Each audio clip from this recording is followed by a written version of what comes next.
All right, hey everyone. I've got one more quick video here to really dive into detail about some of Lodge and Tabor's foundational, ideas about the way that the brain works. And so the first one asks you to consider this experiment where we've got people who are sitting in a room and are trying to recognize words that are either real words or non-words. Okay, and so let's imagine that they go through this whole task and they're putting together these different things. You're seeing, words on one side, words on the other side. Some of them are just random letters. Others of them are meaningful. And occasionally you hit on pairs in which both sets of words are sort of real words. And when you see those ones, you're supposed to press a button. And so an example that we have here, right, is let's say that you're somebody who's a diehard UMBC Retriever sports fan, right? You see Retrievers and Victory together through this experiment, flash on the screen, and you hit that button, and it's the fastest press that you've pressed through the entire time. And so I guess a question that we can ask ourselves is, why would that happen, right? And conversely, right, maybe you saw the words election and peacefulness, and it took you much slower to recognize those as two real words. Maybe aggressiveness is not a word, right? But you also smashed the button saying that election and aggressiveness were two, real word pairs. This kind of experiment, I think, is really interesting. What it does is it tests the kinds of mental links that already exist in our brain. So Retriever's Victory, that's a phrase that makes sense to us because we've thought about it before, right? Election and peacefulness doesn't seem like it makes much sense in our environment because our elections are very fraught, right? They're very hotly contested, and there's all kinds of contentions right now surrounding it. And so we don't think of elections being these serene things like they might have been in the past. We think of them as being shouting and divisiveness, right? And so since that link is much more tenuous in our minds, it's more sort of distal, we don't tend to make that association as quickly. Our brains have to go through this next step of being like, are elections and peacefulness related? Okay. And so in that sort of snap judgment world where we're simply seeing like just letters on a screen and trying to make as fast as possible connection, that means that extra instant for us to recognize those as being connected and real words means that we can say, okay, that is not as much of a cognitive schema or relationship in people's minds. The Retriever's Victory, that is a strong cognitive relationship because people hit that pair faster. We use this to test all kinds of different implicit biases. And so this experiment, I think, is interesting because it tells us, it speaks to a phenomenon that Tabor and Lodge find to be really important in part of their kind of dual process model. And so this idea is that our beliefs, our feelings, and our intentions, even, again, this is a class on voting behavior, so this is important, right?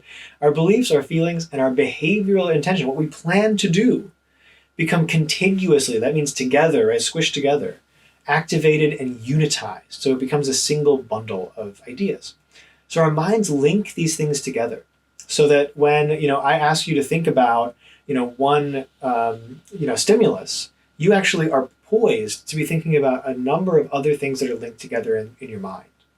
And so another thing with the dual process model being both emotional and cognitive, we're talking about ideas and concepts, but also feelings as well, right? So if I, ask you to think about the word sludge, sludge is gross, right? So we have in our minds a very slight inkling. We're getting ready, right, to tap into this feeling of disgust. Sludge, ooh, gross, right? Disgust might come welling up to the surface when we ponder some of these things, right? And so emotions can then be attached in many ways to some of the considerations that we have. Not just things like sludge or like a bunch of wriggling earthworms, gross, ew, right? But also political actors and political groups as well. So we might feel things like revulsion. We might feel things like disgust. We might feel things like anger or fear, right? Or shame or pride, right? Automatically. And that's the key point of automaticity, is that we're not doing this on purpose. These things are welling up in us because they're linked through schema, and there's nothing we can do about it. Another one we want to talk about is hot cognition, okay? So in some cases we have these visceral reactions. Okay? That is to say that our cognitions are tied to really strong emotional reactions. And so even though we might be thinking in many cases logically and consistently about material, we're trying to study really hard, and you might then suddenly, a new stimulus could cause you to engage in this huge flurry, like your brain lights up with this huge flurry of emotion-based fight or flight responses. So like if I were, to suddenly be like, all right, stop the slide where you are, pop quiz. Pop quiz is something that is, designed almost to like invoke this threat response in students. I would never give you a pop quiz like that. First of all, because we're online, but second of all, because that's cruel, right? But those kinds of words together stimulate this, right? It flips this hot cognition switch, and all of a sudden we're like all, in this, huge, what we call a state of arousal. We go, oh my gosh, we got the pop quiz. I got to get paper. Do I remember how to put my name on the top of the page? What's this question going to be? I'm not prepared. We feel flustered, right? And that's a great example of this. In addition, I think a third thing that Tabor and Lodge are talking about that is a really important principle for voting behavior is the primacy of affect. And by primacy, I don't necessarily mean that affect is like the king of our brains, or that it reigns over other considerations, but rather that these emotional responses, in many cases, the biggest reason why they're prime is that they're faster. And so, again, Tabor and Lodge are distinguishing between type 1 reasoning and type 2 reasoning. And so essentially, when we've got hot cognition sort of moments like this, what's happening is our effortful, labored cognition, our ability to think systematically about stuff, gets corrupted by the fact that affect comes in like a missile. And it's just like, hey, react, go, right? And it makes us feel a feeling, maybe of flusteredness, of fear, of anger, of jealousy, of pride, of any of the other kinds of emotional responses that we might have in our lives.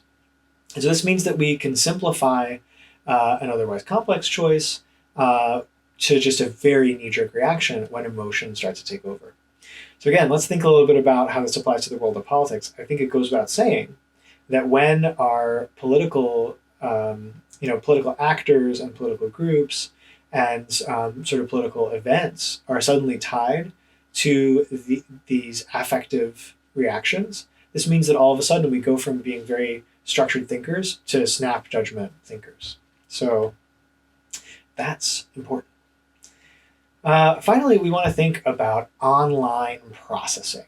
Okay, and so online processing is a really important mental model here because what this says is that as we receive new information, we are basically putting this online, right? You can almost think about it as this physical, it's not physical, obviously, but this kind of conveyor belt, basically. We get new information. Some of it's going to get stored in long-term memory so that we can retrieve it later and use it to make judgments. But the stuff that came to us most recently and the stuff that was the most formative, the things we learned about the very first, those things tend to be the most important and the biggest things that we withdraw from long-term memory, simply because of this idea that like the stuff in the middle tends to wash out a little bit relative to the stuff we've just learned and the stuff we learned at the beginning. So, they always say first impressions matter, right? That's part of why this is, right? That's the formative information that tells us something about another person. But also, you can apply this to a course as well.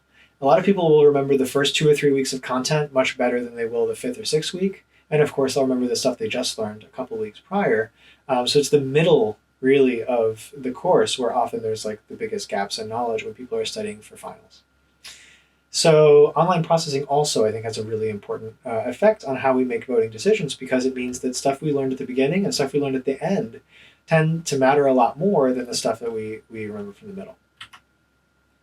And so all of these things together, right, the trouble with online processing, the trouble with hot cognition, with all this stuff, right, is essentially that if we're biased in certain ways, then we're literally remembering things differently than we otherwise would.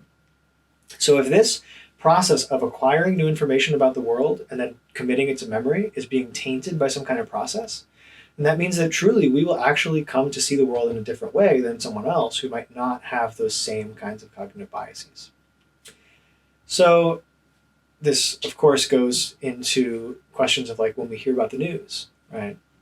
Briefly, we hear about a news development, it goes to our working memory, and maybe at that same moment as we're considering that stuff, all kinds of other processes turn on as well. Right? We said that this stuff is schematically connected in our brains. And so what happens is essentially a feedback loop, right? Memorable information tends to be the stuff that when we learned it, right, it activated all kinds of emotional responses. We saw that as being really important because it raised our attention. You know, it caused us to enter into a state of psychological arousal. We went, oh my gosh, right? And all of a sudden we remember that. And so obviously those of you who have taken some of my classes in political communication are well aware that this matters a lot for advertising. But it also matters a lot for, you know, what we remember, what people ultimately make their voting decisions on the basis of. Like, what are the kinds of considerations that we use when we're actually getting into that ballot box or, you know, voting, you know, dropping off our ballot in a secure deposit box. However we're doing it, that moment of choosing a candidate, we're coming up with memories that we've stored about judgments about that candidate. And all this stuff is subject to this pernicious set of feedback loops where existing affective cues and sort of type 1 reasoning is predominating.